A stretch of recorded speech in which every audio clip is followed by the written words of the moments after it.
Everyone knows that a picture is worth 1,000 words.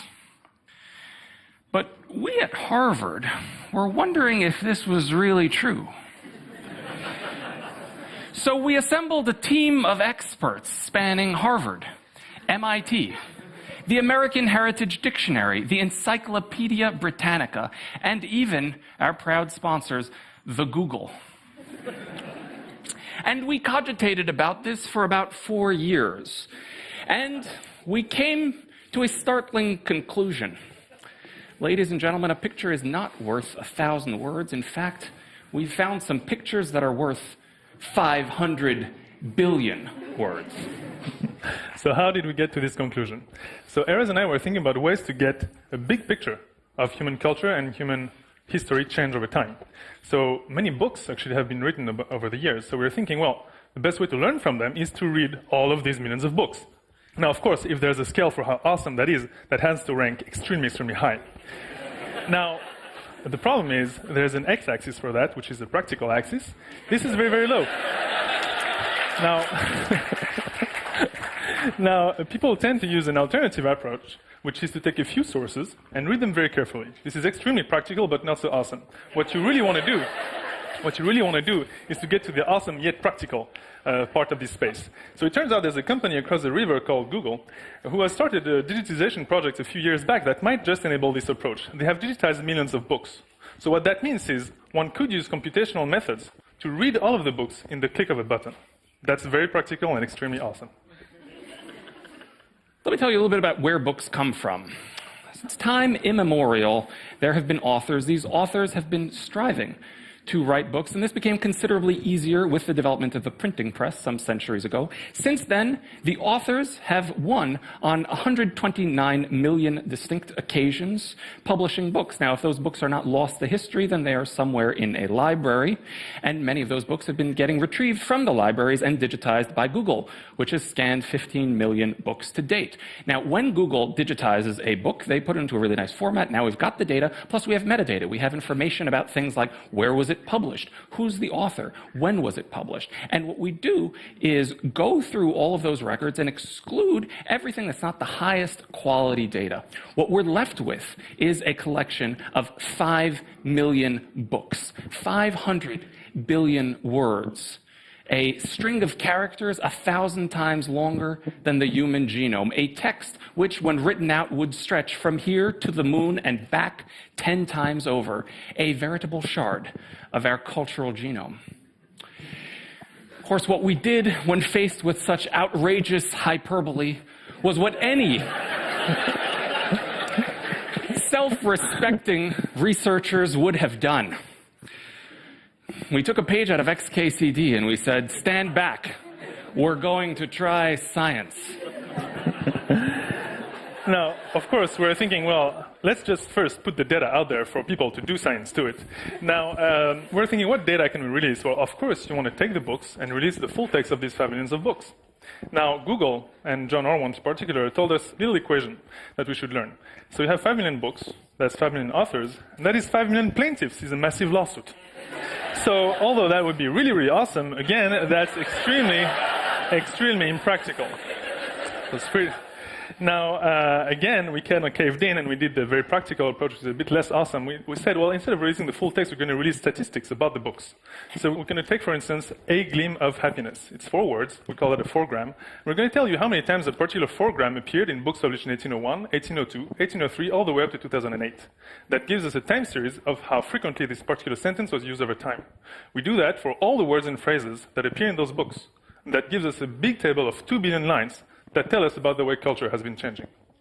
So those 2 billion lines, we call them 2 billion engrams. What do they tell us? Well, the individual engrams measure cultural trends. Let me give you an example. Let's suppose that I am thriving. Then tomorrow I want to tell you about how well I did. And so I might say, yesterday I throve. Alternatively, I could say, yesterday I thrived. Well, which one should I use? How to know? Well, as of about 6 months ago, the state of the art in this field is that you would, for instance, go up to the following psychologist with fabulous hair, and you'd say, Steve, you're an expert on the irregular verbs. What should I do? And he'd tell you, well, most people say thrive, but some people say throve. Now, you also knew, more or less, that if you were to go back in time 200 years and ask the following statesman with equally fabulous hair, Tom, what should I say? He'd say, well, in my day, most people throve, but some thrived. So now what I'm just going to show you is raw data. 2 rows from this table of 2 billion entries. What you're seeing is year-by-year frequency of thrived and throve over time. Now, this is just 2 out of 2 billion rows. So the entire data set is 1 billion times more awesome than this slide.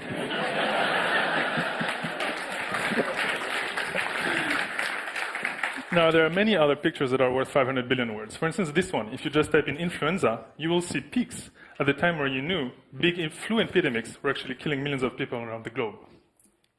If you were not yet convinced, sea levels are rising, so is atmospheric CO2 and global temperature.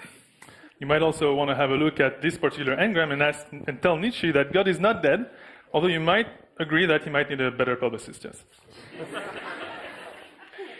You can get at some pretty abstract concepts with this sort of thing. For instance, let me tell you the history of the year 1950. Pretty much for the vast majority of history, no one gave a damn about 1950. In 1700 and 1800 and 1900, no one cared. Through the 30s and 40s, no one cared. Suddenly, in the mid-40s, there started to be a buzz. People realized that 1950 was going to happen, and it could be big. But nothing got people interested in 1950 like the year 1950. People were walking around obsessed. They couldn't stop talking about all the things they did in 1950, all the things they were planning to do in 1950, all the dreams of what they wanted to accomplish in 1950. In fact, 1950 was so fascinating that for years thereafter, people just kept talking about all the amazing things that happened in 51, 52, 53.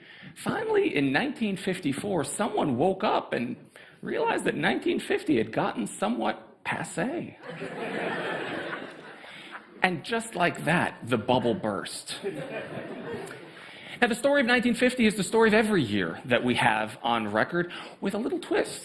Because now we've got these nice charts. And because we have these nice charts, we can measure things. We can say, well, how fast does the bubble burst? And it turns out that we can measure that very precisely. Equations were derived, graphs were produced. And the net result is that we find that the bubble bursts faster and faster with each passing year. We are losing interest in the past more rapidly.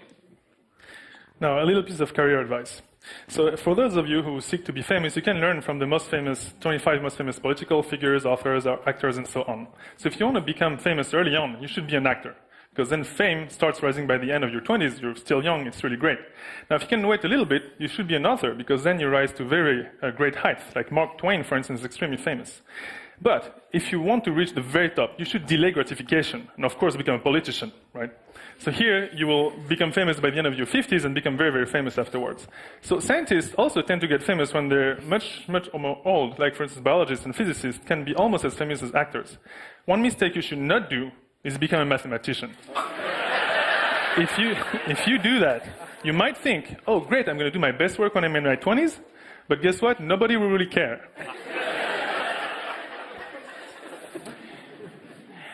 There are more sobering notes among the engrams. For instance, here's the trajectory of Marc Chagall, an artist born in 1887, and this looks like the normal trajectory of a famous person. He gets more and more and more and more famous.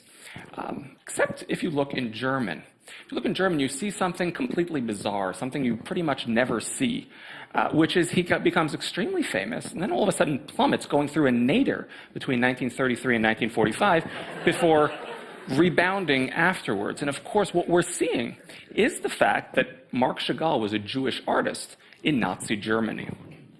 Now, These signals are actually so strong that we don't need to know that someone was censored. We can actually figure it out using really basic signal processing. Here's a simple way to do it. Well, a reasonable expectation is that somebody's fame in a given period of time should be roughly the average of their fame before and their fame after. So that's sort of what we expect. Now we compare that to the fame that we observe. And we just divide one by the other to produce something we call a suppression index. If the suppression index is very, very, very small, then you very well might be being suppressed. If it's very large, maybe you're benefiting from propaganda.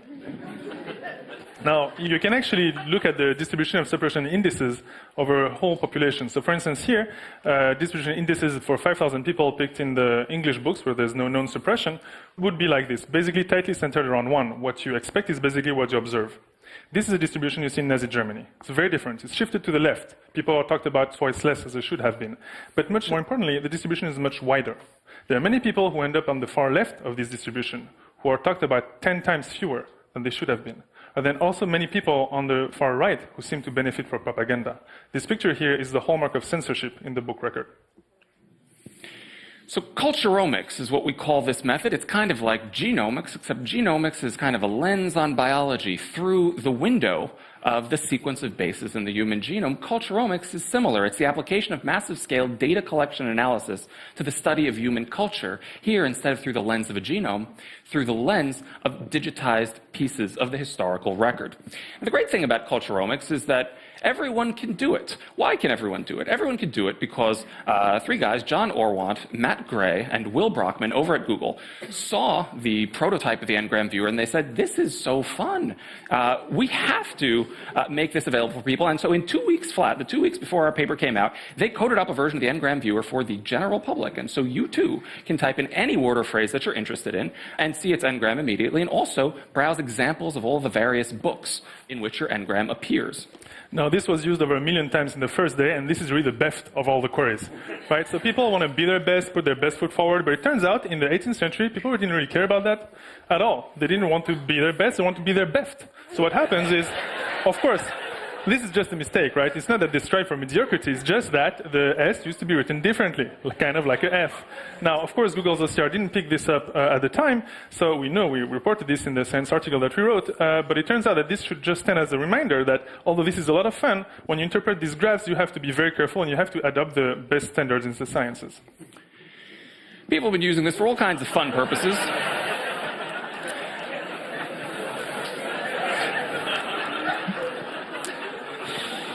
Actually, we're not going to have to talk. We'll just show you all the slides and remain silent. This person was interested in the history of frustration. There's various types of frustration. If you stub your toe, that's a 1A arg. If the planet Earth is annihilated by the Vogons to make room for an interstellar bypass, that's an 8A arg. This person studied all the args from 1 through 8As, and it turns out that the less frequent args are, of course, the ones that correspond to things that are more frustrating, except, oddly, in the early 80s. We think that might have something to do with Reagan. All right, the bottom line is, okay, there are many usages of this data, but the bottom line is that the historical record is being digitized. Google has started to digitize 15 million books. That's 12% of all the books that have ever been published. It's a pretty big, it's a sizable chunk of human culture. There's much more to human culture. There's manuscripts, there's newspapers, there's things that are not text, like art and paintings. This will happen to be on our computers, on computers across the world. And when that happens, that will transform the way we have to understand our past, our present, and human culture. Thank you very much.